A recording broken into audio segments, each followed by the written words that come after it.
Pour votre édification et votre croissance spirituelle, nous vous prions de vous abonner massivement sur notre chaîne chrétienne PD Vainqueur Télévision et activer la cloche de notification pour ne rater aucun de nos programmes. PD Vainqueur Télévision, l'instrument de l'évangélisation. Amen. Voilà, on a fait sur le côté de la combo de Smassia. Le groupe a appelé le Sambo de Panaye, souhaité pour Emala. On a fait Simbo de Bandegonio, sur la mission en direct, na PD24 télévision, Bandeko Bazar aux États-Unis, Bazar Nazi, en Europe et partout. Donc, Pessiminomote, Biso PD24, Pessiminomote, la combo de Smassia. Tous autres sont Mukanda, Misatu, Totamara Moko na Simovandi. Et bon, tout ça la continuité, il y a texte dans vos aérobanes. Dans Luc chapitre 19, verset 35 à 40. Luc chapitre 19, verset 37 à 40. Après, Togobakisa, Matthieu chapitre Nayango 16 à 18. Et Togosukisa na Psaume 89, verset 7. Donc, on est dans le premier livre, Luc chapitre 19, verset 35 à 40. Luc chapitre 19, verset 37 à 40, j'ai le nom du Seigneur Jésus-Christ. Amen. La Bible dit, et lorsque déjà il approchait de Jérusalem, la Bible est tango déjà azopusana na Jérusalem, vers la descente de la montagne des Oliviers. Il y a descente à Jérusalem. Toute la multitude des disciples saisis de joie. Et tout le coup, il y a des coloniaux sur la Yesu, s'est mis à louer Dieu à haute voix pour tous les miracles qu'ils avaient vus. Ah, na baloyebo makasi pour la bikamo nyonso o bango bamonaki. Il disait béni soit le roi qui vient au nom du Seigneur. Bazalaki koloba apambola mamokonzi o aye na kombo ya Yesu Masihi. Paix dans les ciels et gloire dans le lieu très haut. Kimia na likolo penkembo na likolo na nyonso. Quelques pharisiens du milieu de la foule dirent à Jésus. Namu ya ba disciples la pharisiens plutôt ba ye pa Yesu pe balobi. Maître, reprends tes disciples. Oh, bolakisi pekisa baye kolina yo. Et il répondit, bango bazongi se pa ina ye, ya zongi se pa ina bango. Je vous le dis, na yebisi bino solo, s'ils se taisent, les pierres crieront. Soki bango bavandi kimia mabanga et koganga. Amen. Bovandi to continuer deuxième texte. Toza Mukanda Matthieu 16, 18. Matthieu chapitre 16, 18. La Bible dit, oui. Et moi je te dis que tu es Pierre. Et que sur cette pierre je bâtirai mon église.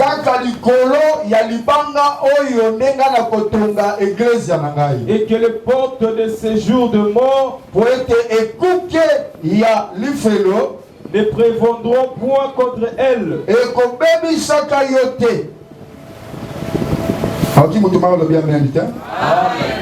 Troisième verset. Psaume 89, verset 7. Psaume 89, verset 7. La Bible. En papier, je pense que c'est à la 8. En électronique, c'est à la 7. La Bible dit, 89, verset 7. Oui. Car qui, dans les ciels, peut se comparer à l'Éternel? Non, c'est pas ça. Dans la 8. Dans la chapitre de la Pession. Verset 8. La Bible dit. Dieu est terrible dans la grande assemblée des saints. Ah, Zambe aza terrible na katia et tout le coup ya basantu. Il est redoutable pour tous ceux qui l'entourent. Azana bolamu na batonyo so bajingi. Est-ce qu'on peut acclamer très fort pour la parole du Seigneur? Est-ce qu'on peut ajouter les acclamations à l'honneur du roi? Le Seigneur qui nous a fait grâce ce matin. Yango to memelié ba louange pe ba adoration na biso. Amen. Yesu Masiya pambola biso na tongwa lelo na makasi apesi biso. Lelo tozolo de la thème o ezali enseignement na biso. Et enseignement ya tongwa lelo eza intitulé la puissance de l'église. La puissance de l'église. Je pense que le monde entier va célébrer la Pâque. Selon date au bâti par bateau. Bazo kolobaete Pâque ezali mokola lelo o Yesu Christo azomaki na bomoi. Amen. Mais parfois tu peux demander la question pourquoi Père a été son Pâque lelo. To se conforme à présenter na date au bâti biso. Ça c'est un. De deux, nous croyons tous les jours à la mort et à la résurrection de notre Seigneur Jésus-Christ. Amen. Pour les biso, Jésus-Christ est notre Pâque. Voilà pourquoi Akufa Nangomba ya Golgotha Oyo elakisi le lieu de crâne. Or que crâne les amoku a oye pa iwa pesimba ka bongo cerveau. Or cerveau est un centre y a pensé. Dieu a permis par sa souveraineté Akufa na kati ya crâne pour que le monde entier va se souvenir na kufa na ye na Golgotha. Voilà pourquoi biso église on a date fixe c'était au place à poto kumisa nzambe à ce quoi qu'il est là. Non. Nous n'avons pas une date. Voilà pourquoi tu se conforme à rater oh la Pentecôte, oh la ni. Nous chez nous la Pentecôte c'est tous les jours. La Pâque pour nous c'est tous les jours. Donc on a tous se conforme à côté. Par là beau ça en côté. La Pâque pour nous c'est tous les jours. Moi na nzambe takazo tambola il faut akanisa eku ikulusu.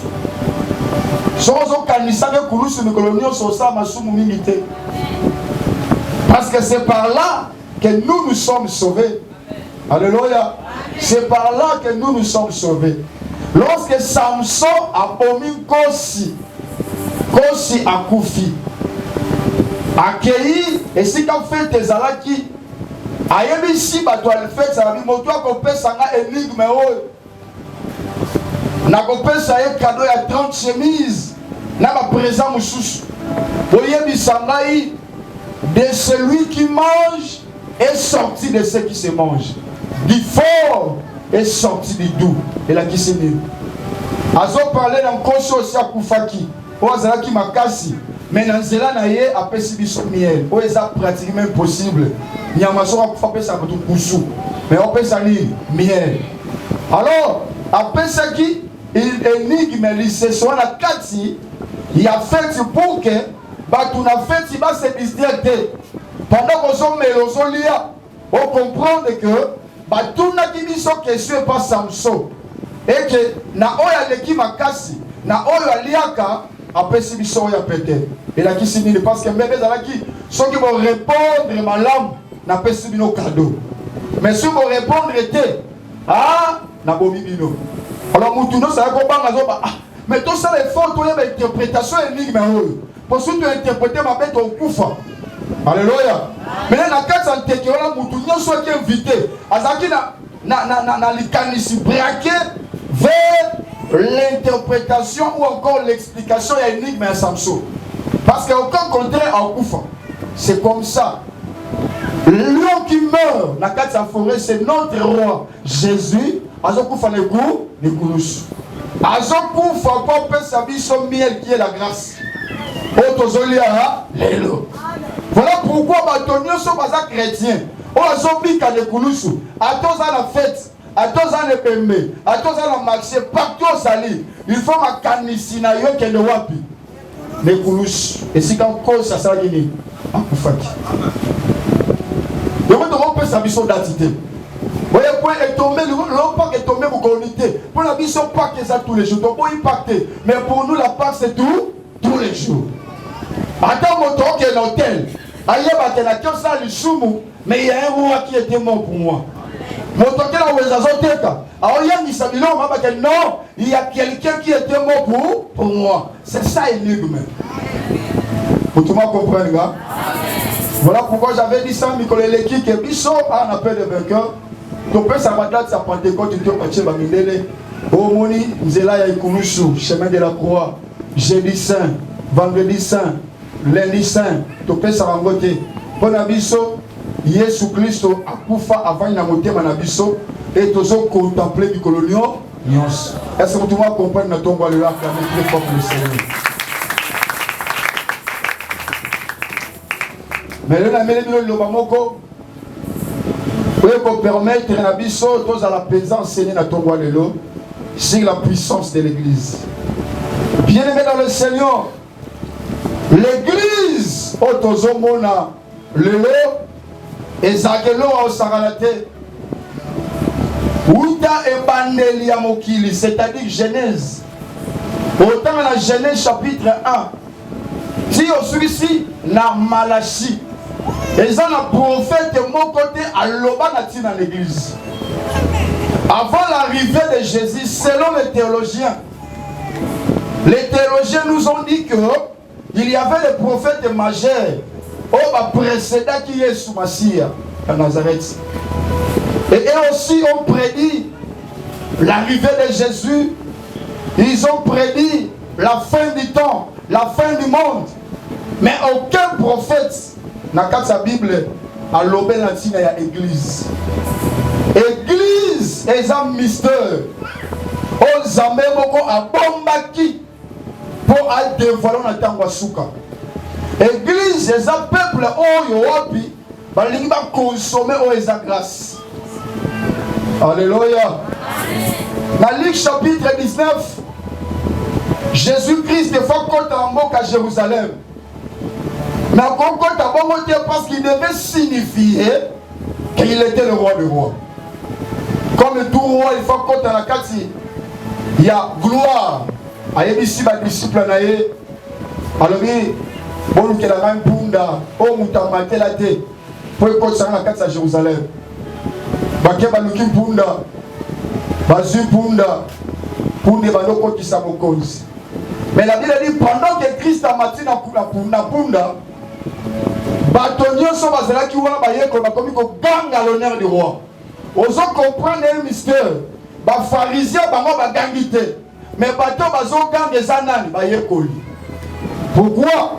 Parce que ba yambi semence. Ya moto ba boye. Moto na possibilité à quoi? Eza moto abiki. Eza moto azala Yesu kati na ye. Eza moto azo comprendre on a commis, on a za et a konanza.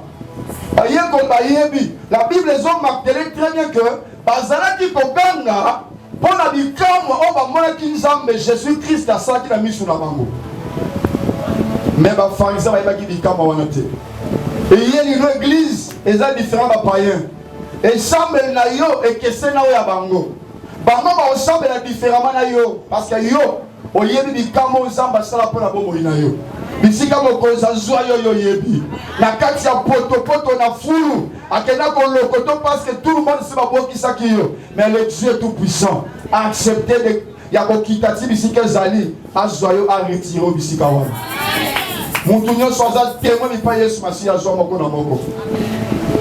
Les disciples ont commencé à crier. La Bible dit, ils criaient à l'honneur du roi. Bazobanga. Mais quelques pharisiens baye pa na Yesu. Babi mokozi. Yesu. Pe qui ça ba disciple na yo. Batika koganga. Alors c'est vrai. Ata bango batiki koganga. Mais ma bango yo bozomo na bango bakoganga pona ngai. Est-ce que on parle ça na monoko?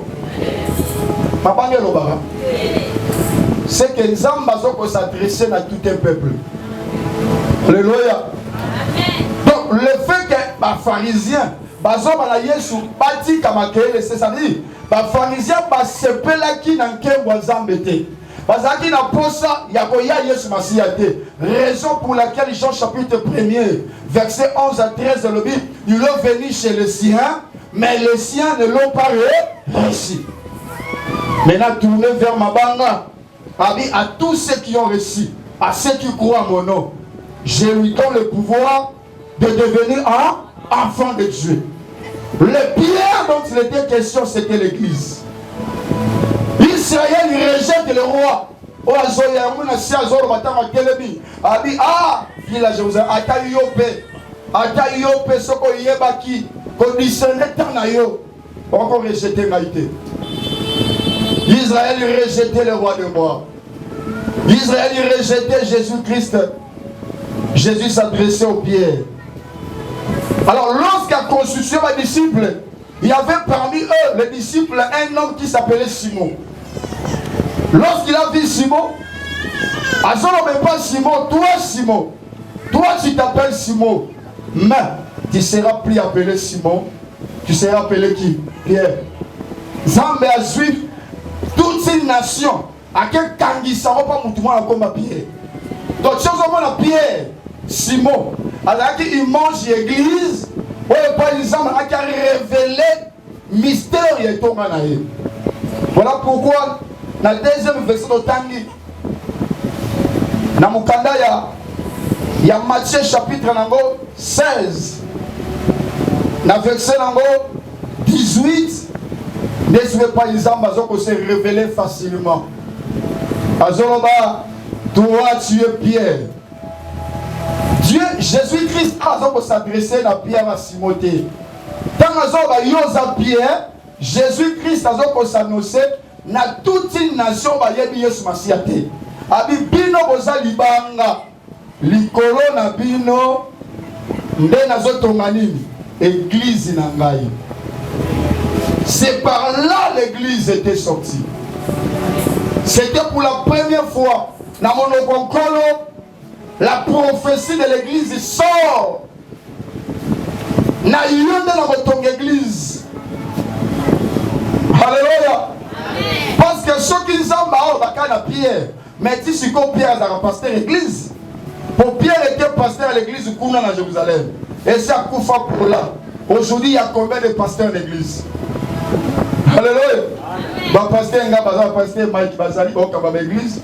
Donc pour dire que la véritable pierre dont il est question, c'est nous l'église. C'est nous les nations, c'est nous le peuple. Alléluia. Ils sont des gens qui ont interprété l'église. Mais l'autre, ils ont fait ça, ils ont accès à beaucoup dans le texte. Ou encore beaucoup dans la carte, il y a thème na vie soit l'élo, et Zali n'a participé. Et si Gazoloba, les portes de ce jour des morts ne préviendront point contre elle. Place na zui verset na wana. Place na zui lité na ngande wana. Tous avons le sous. Matthieu chapitre 16 verset 18. Na bandi si ko relire pour na biso. Matthieu 16 et 18. Et moi je te dis que tu es Pierre. Tu comprends que Pierre dont il est question, ce n'est pas Pierre à Simon. Mais allez Pierre, il y a toute une nation. Et à Zoloba, sur cette pierre, dans Sirbiso, autres ont constitué l'église. Et pas une zambe à Kotonga, église naïe. Virgule. Et que les portes du séjour des morts ne prévendront point contre elle. Amen. Est-ce qu'on peut acclamer très fort pour le Seigneur? Si vous avez un message dans la vie. Bien-aimé, qu'est-ce que l'église? L'église, c'est l'ensemble des sauvés, les appelés. Bateau Zambé a Zubango quelque part dans le monde. A Sokoli Bango par son sang. Et il nous a réunis dans un seul corps. C'est ça l'église. L'église c'est quoi? L'église ce sont une partie des personnes ou des gens on va aller à part, on va accepter du monde. C'est-à-dire, bateau Zamba Zuna Mokili, à quel endroit quelque part. Mon doigt comprendre l'église, il faut par caractère, par habitude, par système. Azala vraiment épargné dans mon kili. Parce que Azasu dans mon kilité, à comment la carte il y a l'église. L'église c'est quoi encore? 4. L'église c'est le corps physique de Jésus-Christ. Quand je dis physique, elle a signé. Et là ici, nous sommes les représentants de Jésus sur la terre. Nous ce qui est vrai. Jésus-Christ a moi la terre, nous sommes pagans. Mais à ce moment-là, il n'a pas sauvé l'injuste. Jésus-Christ soit visible par les chrétiens. On peut voir Jésus par toi. Pour tout le monde comprendre. Hein? Donc nous sommes les représentants de Jésus. Nous sommes Batoyo, batali biso, batali Yesu. Voilà pourquoi l'écriture le dit tel qu'il est, tel que nous sommes. Tout le monde comprend, hein? Amen. C'est ça l'église. Mais ceux qui sont en Yesu Massia. Pourquoi oh Yesu Aza? Biso tozango te. Mais on te l'église, on a tolote, on a microte, on a chete. Quand je parle l'église, dans mon yo véritable pierre. Nangaï. Ce sont nous, notre construction l'église. Tout le monde comprend, hein? L'église est dans la coton amaté. Et on a dit à la pour la choix église était pour l'église on va y aller par malam. Bah ils ont construit. Mon église a la propreté. Le choix d'une église est dépendant de la liberté. L'église c'est l'intérieur. L'église c'est la spiritualité. L'église c'est l'esprit. Tout le monde comprend, gars. Alléluia. Amen. Ils sont les églises. Jésus a imposé de se donner sur la terre à travers nous.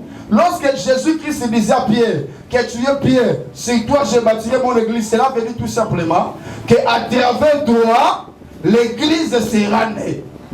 Moi je suis spirituel, mais je vais t'utiliser dans la yo pour que mon église existe sur la terre. C'est ça, c'est la signification. Tout le monde comprend, tout le monde comprend. Maintenant, le terme est intitulé la puissance de l'église. Pourquoi j'ai dit ça? J'ai dit ça parce qu'au départ, le propriétaire de l'église est tout puissant. La Bible dit Jésus-Christ est le tout puissant. Ce qu'on a biso, c'est-à-dire maïnayo, dans la nzoto naïe.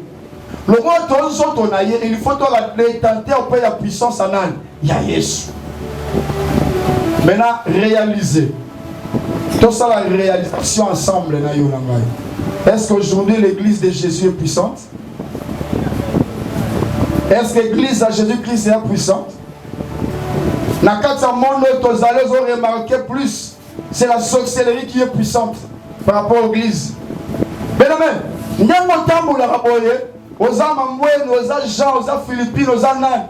Il y a toute l'église de Tambola. Parce que lorsque Jésus-Christ marchait sur la terre, c'était le ciel qui marchait sur la terre. Donc, l'eau l'année notamment ensemble. Parce que la Bible dit toute la spiritualité, toute la plénitude habitait sur Jésus-Christ. Alléluia. Il y a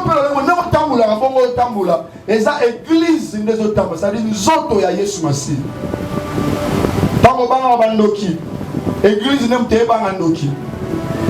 Par là, on comprend que l'échec à chrétien belé la 400 kilo. C'est que échec l'église. Et ça n'a pas si le chrétien. Si vous voulez avoir ça, l'échec, pas comment il y a mais l'échec, il y a un chrétien, c'est l'échec. Nous formons tous un seul corps. Apôtre Paul dit à lui, na kati na biso, moko azalo kolo, muso azali nzaka. Muso azali lisu, muso azalo boko. To former nzoto moko biso nyonso. Okomika eloko moko.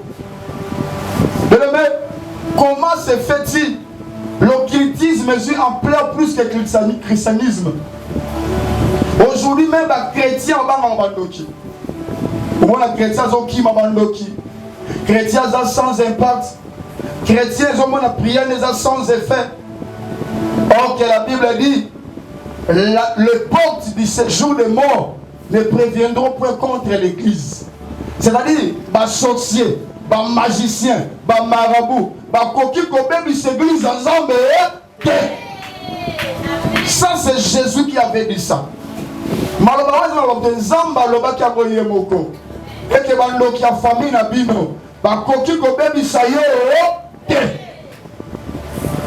oh, avenue na vendre à ma bé. Avenue vendre sur bando qui va tourner à l'avenue. Angouya ko bebi sayo. Ah, on va comprendre que tu vas parce que toi, l'église n'a pas toi qui ressemble à croyant. Moi, je m'adresse à bateau basé église. C'est-à-dire quand tu n'as qu'il te salamaka. Excusez, moi tant que tu es français. France, c'est tout un culte parce que nous sommes une église. On a pas terminé, papa a sorcier. Na maman a sorcier. Oui, c'est normal parce que pour nous, on a makunate. Mutu mota senga zambe na bota ma pas maman mamboueni te asenga te. Mais ça là qu'on se retrouve dans la famille mamboueni. Alléluia. On se retrouve wana. Mais problème les alliés, ndimaka la yo zalaga église. Et que écouter ya lifelo, et ça na nguya moko te likolo na yo.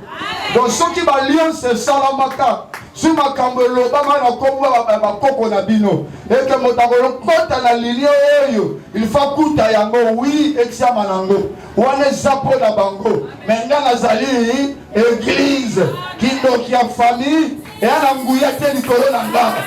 Zamba lola yebisa kindai. Que ekuke ya ukufa eza na nguya moko te likolo nani. Ça c'est motango zalio. Tete motango zala trazo monite.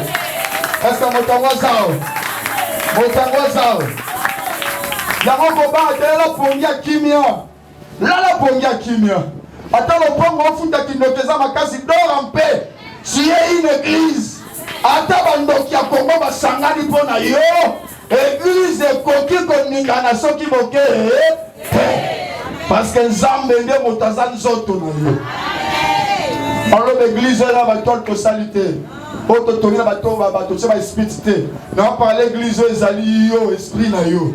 Alléluia. Ya on Nzamba zoloba na mukanda ya 1 Corinthiens chapitre 3 verset 16 à 17. 1 Corinthiens 3 16 à 17. Amis vous petits, amis vous ne savez pas que vous êtes le temple de Dieu vivant. Alléluia. Et que l'esprit de Dieu habite en vous. Alléluia. Mais lorsque l'esprit habite, c'est l'église. C'est le temple de Dieu. La Bible dit, si quelqu'un détruit le temple de Dieu, Dieu lui-même le détruit.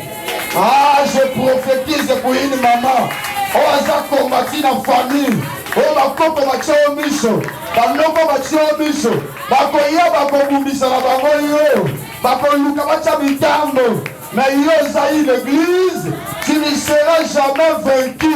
Oh, je m'adresse à toi. Tu ne seras jamais vaincu. La Bible dit, ils te feront la guerre. Mais, alléluia. Bakotia na bango stérilité. Mais, bakolona na bango chômage. Nazo ramène à ote. Pas de malili bolora. Église à bangounza bo. Hein? Au moins qu'il ngounze c'est ça. Batie molimo. Yachka célibat liboso nanga. Mais, le problème, ce n'est pas le célibat qu'on a mis. Mais le problème est Ali, car si, attends, il y a un liboso nanga, et que l'on a soki moke, pour la nini. Ah, bête la moto, pour la nini. Ah, bête la moto, pour la nini. Même toi qui me suis là-bas aux médias, aux églises, il tout manayon zamba yebi yango. Yoza la ranzo toi nani. Pona nini? Ah, nazoka toi qui dit votre pona nini? Naza église. Alléluia. Bakotia libu liboso na yo moko tanga kati. Pona nini? Ah, moto az église abeta milo pona Yesu. Oza n'importe qui te. Ah, on les okoma. Wane komona yote. Kitumba wane kokoma liboso yote. Ate komye koboma yote. Ate yeko chamo tu na sete. Mitambo na babwe kosimba yote. Oya ya kufa maladi wane taliye. Ya kufa kiakei. Ngana za. Oh, zamba pamola yo. Mais l'église pour longue il fait à la puissante. C'est ça notre thème maintenant de ce matin. Les hommes sont babeta tolo biso bana mama. Biso bana papa na utaki kamba na zongi. Ena mabele. So na pakol na porte de kakotate.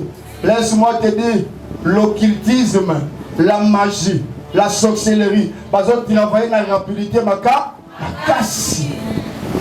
Tant que sont les makoya le sambo. Bango bazo travailler. Tant que vous gêner tes estomac, vous gêner tes estomac.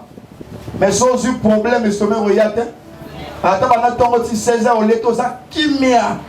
Estomac, kimi problème. Il y a un problème qui m'a estomac. Donc, estomac qui m'a un problème katina. Voilà que souhaiter. Alléluia. Amen. Donc, moi, je vais aller un problème, il serait au semble la parce qu'il y a photo gêné. Avec papa, tu sais, nous ici, chez nous en Europe, pour gêner, peut-être le matin jusqu'à bien, à tous les hamburgues, Namora Malili, Yeba Kozala Moussissé, Congolais, aux Africains, et si comme encore les alliés, Bantan Fumbazali, si ça va côté, Soko Picolite, Maya Picolama. C'est la fille au monde ici, hein? Les démons ne connaissent pas la langue française. Les démons ne connaissent pas la langue anglaise. Oui, c'est important, sois puissant. Alléluia. Voilà pourquoi la Bible dit, je ordonne que tu sois puissant. Zamba ordonné pour pas yebi que bandoko pour s'abaza puissant. Concernant bandokité, au monde Satana, Azak guérilla leloté. Abundi Sadana Eve na jardin. Abundi si Caïn. Abundi si Enoch. Abundi si Noé. Abundi si Abraham. C'est vrai, il y a un abisso. Expérimenter ma casse. A bien expérimenter. A donc gagner faire quelque chose. A on l'aime là. A y a un pelada. Mais non, on l'aime pas. Tabana, on le fait. Alléluia. A bien à Taou. Non, on se gaga. A ça bien expérimenté. Ma casse a prié, nous, le qui a Moïse. Mais à Moïse a des obéissances. Satan a bien expérimenté. Le programme des alliés, il faut développer la puissance parce qu'aux églises. Est-ce que la date église, on peut voir un démon? Non. La Bible dit clair que les portes de ce jour, ça va plier les portes. Babikouke et la Kissi. Donc chaque culte, il y a ma paix et Zakekouke. La sorcellerie est toute une porte. L'occultisme les apporte. La magie les apporte. La Bible dit, ma porte de Nyon Sowana et combien de cette église est. Mais ce sont des portes qui sont puissantes. Mais il y en a qui ne sont pas puissantes. Moi, je suis deux mois pour son groupe. Je suis en forme.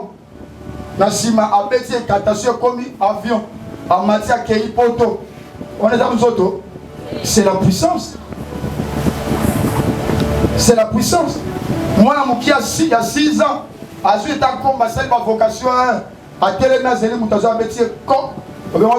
Est-ce que vous êtes à Combo? Et Combo Mamoudou. On a bouillé. Maintenant, pour Nanilio, aux autres, à la canne de Gouana, l'église est comme le pas champ de bataille.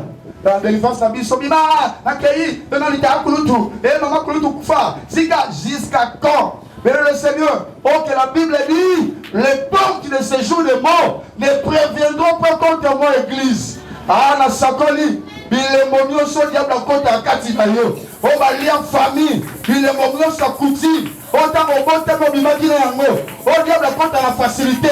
N'attends-moi le logique à mort au nom de Jésus-Christ. Parce que tu es église. Et puis au nom de aux champs de bataille. Mais le Seigneur, église en cas lorsque les qui réveille, les sorciers sont mal à l'aise place aux alliés. Quand tu pries, les sorciers sont mal à l'aise. Mais lorsque les chrétiens sont sambe là, au moins nous sommes en Zambé. Azo sambe là go banga, Zambé qui nous donne maman ate. Azo sambe là nazo banga ndo ki monga muke. Oya zu ki ndo na nguba. Mais l'occultisme, mais ça c'est tout le monde est puissant. Les liens va sorcier parce qu'un sorcier a sorcier atteint la classe. À cause de quand Mangou va lier à combien d'oki, mais l'occultisme il faut nous attendre. Voilà pourquoi un occultiste peut bouffer un sorcier. Mais aujourd'hui les sorciers, ils ont lié soi-disant à chrétiens. Pourquoi? À partir de là, pourquoi c'est là? Et ça parce que les chrétiens ont évité pour définir Ngouya Nzambe. Jésus-Christ est le Tout-Puissant. Si dans un couple, moi, ça s'arrive. Hôtel, moi, si ma kokana, on a outé la tribu, la kingan. On a kingan. Mais ma salle, qu'est-ce qui se passe? Les apôtres qui sont ensemble. Ils partagent tout ensemble. Et ma jupe a le lègue ensemble. Mais le Seigneur, la nature de Jésus doit aussi être notre nature. L'ensemble des hommes et la tombe, le temps aux hommes, tu dois faire trembler le succès de ta famille. Bako maman à l'aise na kombo na yo. Bambo na yo mal à l'aise au prier na nous mais entrer dans le parc yo uti wapi. Moïse lorsqu'il uti na ngomba zo kita. Babi la figure de Moïse brillait à tel point que le peuple ne pouvait pas regarder Moïse au visage. Incapable de regarder Moïse au visage. Pourquoi? Parce qu'il a récupéré la puissance du Très-Haut. Oh, Zamé a chambé ton église. Et comme puissant la combat Yesu Massi. Et dit tout mana ote mais comme ils sont puissants la combat Yesu. Pela la combat Yesu Massi. Alléluia. Il y a quelques principes. Où est ça l'église puissante? Il y a 5. Non, si tu as un parce que mingi zawa si na tia qui a na nango. Qui na l'omba. Première chose, c'est l'onction du Saint-Esprit. Vraiment le Seigneur, ce qui va démon, va sorcier, va zoakar sekati na biso. Moi na nzambo comme maladif, malaria beta kodada au sangalate. Musuku tokyo se consultation, ba peso qui someli, malgré ba qui someli et pendant qu'il faut frapper yo. Malaria c'est tout un démon. La malaria c'est tout un démon. Typhoïde des démons. Bah infection, on a défini ça. Malade ignorant c'est Alléluia. Alléluia. Alors ceux qui ont l'immense à la puissance du colère à gloire, du colère à l'humain, du colère à maladie. La première des choses, tu dois chercher l'onction du Saint-Esprit. La Bible dit l'onction brise les jours. Alléluia. Mais comment on doit chercher l'onction? Bah, l'onction par la prière et les sacrifices. Et il y a un bon côté. Le Saint-Esprit est déjà avec nous. Mais son onction, sa puissance, les a déversé sur nous lorsqu'on sait prier, lorsqu'on sait se sacrifier dans sa présence. Même Jésus-Christ, avant le ministère, avait besoin de l'onction. À côté de le temple, on a passé le rouleau. Il y a Isaïe, il y a été tombé dessus dans Luc chapitre 4, dans le verset 18. Il a commencé à dire, l'Esprit du Seigneur est sur moi, parce qu'il m'a ouvert. C'est que l'onction est très importante pour l'église. Maman, ce qui n'a vu, n'est pas moi, ça la hauteur. Si on a vu, il y a un zambe la carte notée. Même moi, nos bottes, il y a des mains au lieu. Yaya, comment un niveau pendant moi, moi, je suis juste sorcellerie. À Kokita, tu la vie, maman, jusqu'à quand tu vas témoigner la gloire de notre Dieu. Aujourd'hui, ça commence Yesu Massia sonne. Mon ami Yesu Massia n'a pas faible niveau de la puissance ténébreuse. Mais pourquoi tu peux être faible comme ça, maman? Pourquoi? Mon papa m'a au piqué crise. Au salut fièvre. Mon papa, même les sorciers de ta famille, de ta parcelle, que va commander directement sur. Pourquoi? Parce que Ngouya Molimo Santo, quand il n'avait zaté, comment tu peux dire que tu es église? Jésus-Christ, c'est qui était le roi des rois, le Dieu tout-puissant, le créateur. La Bible dit chaque matin, il montait à la montagne pour prier. La nuit, il cherchait la face de Dieu. Lui qui était Dieu, mais pourquoi il cherchait la face de Dieu? Parce qu'il savait qu'il portait corps. Alléluia.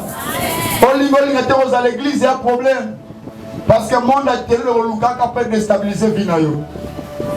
Toute la question, aux autres, on prier quand? Aux autres, on Luka Nzambe quand, moi, Nzambe? Yo, aux églises, quand est-ce que tu prends le temps de prier? Regarde, l'église est retard. L'intercession, c'est l'équipe. Tu viens attendre à l'itère. Alors tu prends le temps comment pour prier à la maison. Quand est-ce que tu seras puissant? On remarque que les sorciers sont plus puissants que les chrétiens aujourd'hui. L'occultisme est là très puissant que les chrétiens d'aujourd'hui. Réalisez comment est-ce que l'occultisme et ça la rage dans le monde. Les chrétiens sont sans effet. Pourquoi? Parce que l'adage et au Kokanga était sans effet. Mais ça, ce sont des slogans. Le diable n'a pas peur des slogans. Les démons n'ont pas peur des slogans. Zamba n'a pas ça au Zwanenguya. Il y a mon santo. On l'a lu pour nous ensuite au sang mais la tête. Mais il y a ma kuntanipe. A continué à comme à ce film. A quel peu sa message na kenda ki nangai. Na kota ki nangai. Mais maman wana tata wana te. Alele kwaza. Ya zambe. Ya manifester ku ya zambe la démon. Aye ba koza na zambe. Komisa ta ba ngomba mata lukan zambe. Sambe la lukan zambe ya. Jusqu'à ce que on commence de plus en plus puissant. Et la prière doit être accompagnée par le sacrifice. On a des sacrifices. Le premier sacrifice, deuxième sacrifice, ce sont les sacrifices qui crient devant le Seigneur. Pendant que tous balali, le Seigneur va regarder deux choses. L'intimité, la prière. Et deuxièmement, le sacrifice. Pendant que les autres dorment, mais ils ont le canal. Bien le Seigneur. Donc il y a aussi dans la Bible. On a un titre à l'église et taliété. Les courants mes alliés, Lukanen Gouyan ensemble là taillot. Alléluia. Maintenant on va assister pasteur à toi pour qu'on vende une église. Avec un petit message pas de moment pour que yo ma mari il y a esprit de mort au Koufa. Comme message là ça la Zambie zalika. Zamba Swanga, ça ne peut pas peser sans de. Il y a aussi Manaté. A autre coup, ça va la semaine prochaine. À l'acte de ma casse. Dans une message, va pécier qui n'obita. À qui vous assure le reçoit.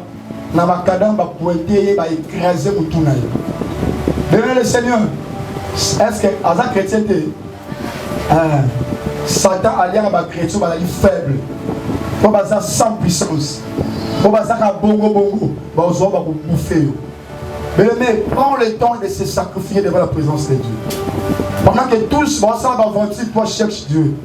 Et le Seigneur te rendra tellement puissant. Deuxième chose,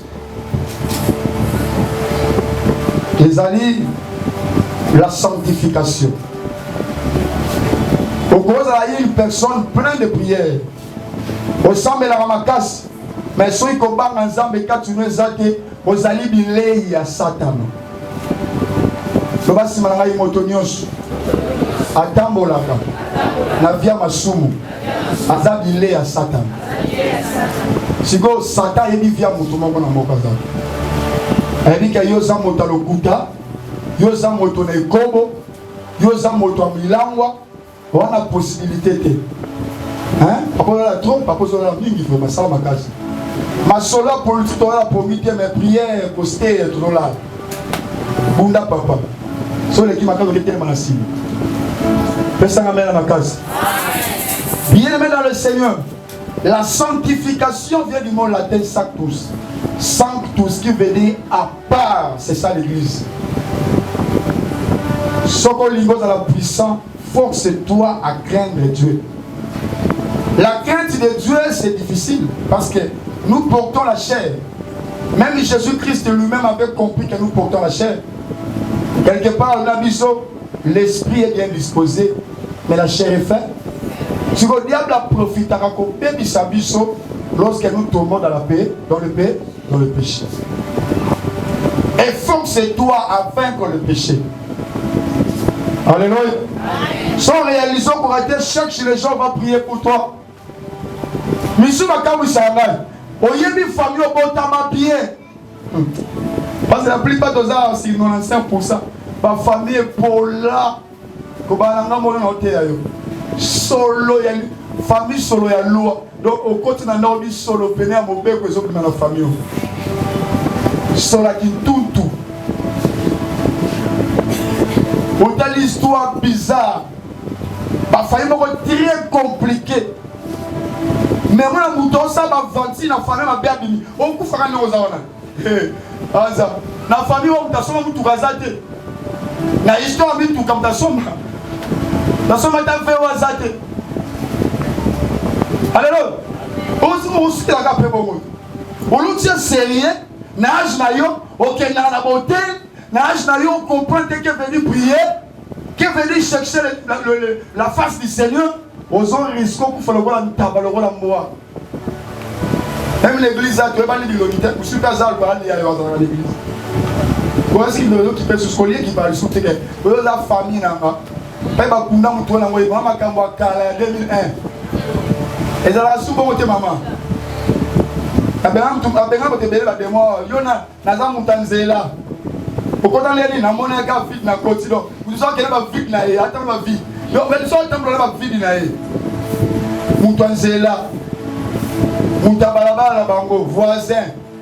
Et qui parle sous terre, encore Koufa. Yo n'en famille de la Koufa. C'est ça la sorcellerie internationale.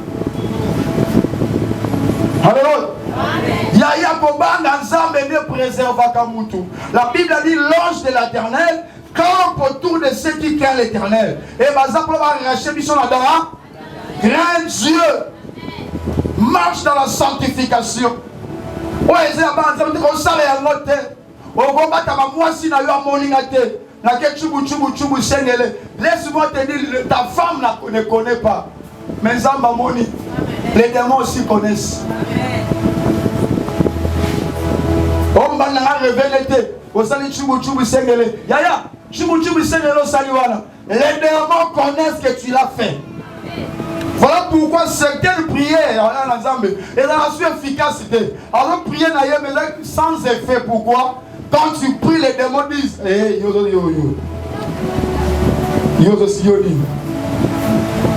Parce que prière, nous, c'est les enveloppés dans le péché. Et ça, sans effet, le besoin des démons. Ou encore, prière, nous, c'est enveloppé dans le moteur, sans la prière, à la péché, à confesser. Prière, les a sans effet, le besoin des démons. Bon, c'est la puissance, hein? Exact. Aliga avec son macasse. 1 Thessaloniciens 4, 3,7.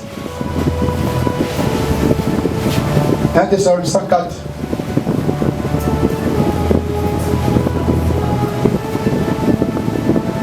« 3,7. 4 et 3,7.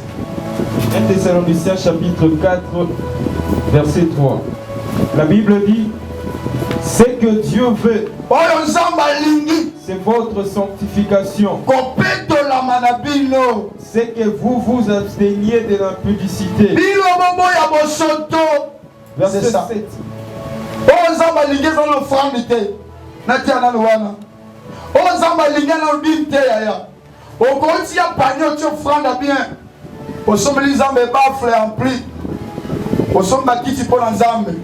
Mais sur sanctification exacte, la Bible dit c'est que Dieu veut sur nous, c'est notre sanctification.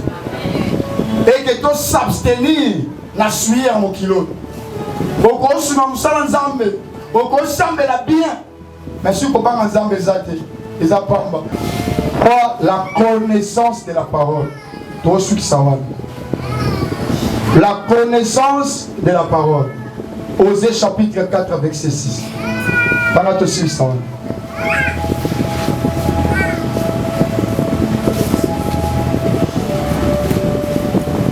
Osée chapitre 4 verset 6. Osée chapitre 4 verset 6. Elle va dire mon peuple est détruit. Ah, le peuple a satané. Babi, mon peuple c'est l'église. Et ils ont détruit non parce que Bassali m'a bé. Pourquoi Bassali m'a bé? Pourquoi Bassali a publicité? Mais pourquoi? Parce qu'il lui manque la connaissance.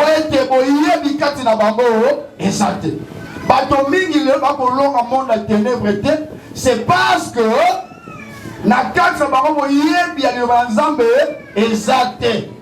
si vous avez la conséquence, puisque tu as rejeté la connaissance, je te rejetterai. Et tu seras dépouillé de mon sacerdoce. Puisque tu as oublié la loi de ton Dieu, j'oublierai aussi tes enfants. Vous comprenez?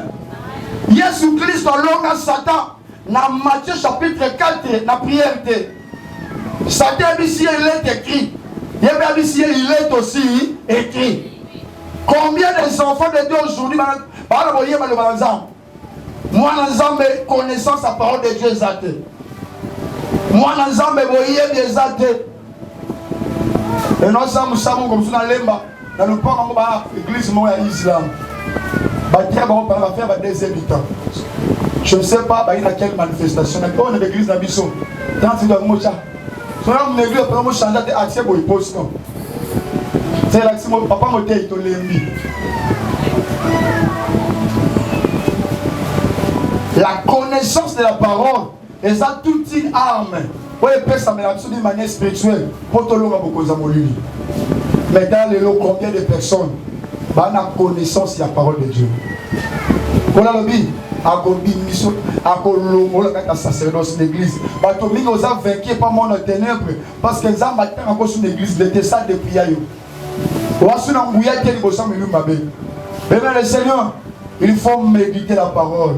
Voilà pourquoi Moïse pouvait dire à Josué, dans le livre, Josué chapitre 1er, verset 8, Josué 1er 8, a dit que ce livre de la loi ne s'éloigne pas de ta bouche, mais lui qui est genou, pour récit,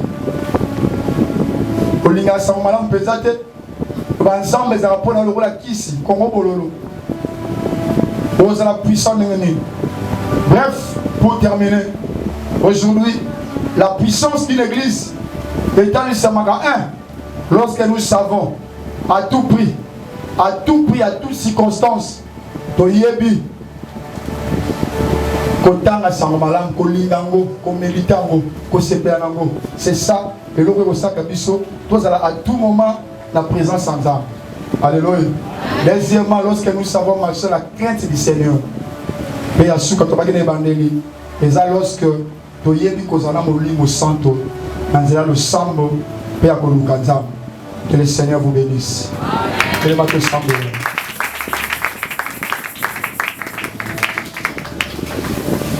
Le bateau semble là, pour la pambola biso. Pour votre édification et votre croissance spirituelle, nous vous prions de vous abonner massivement sur notre chaîne chrétienne PD Vainqueur Télévision et activer la cloche de notification pour ne rater aucun de nos programmes. PD Vainqueur Télévision, l'instrument de l'évangélisation.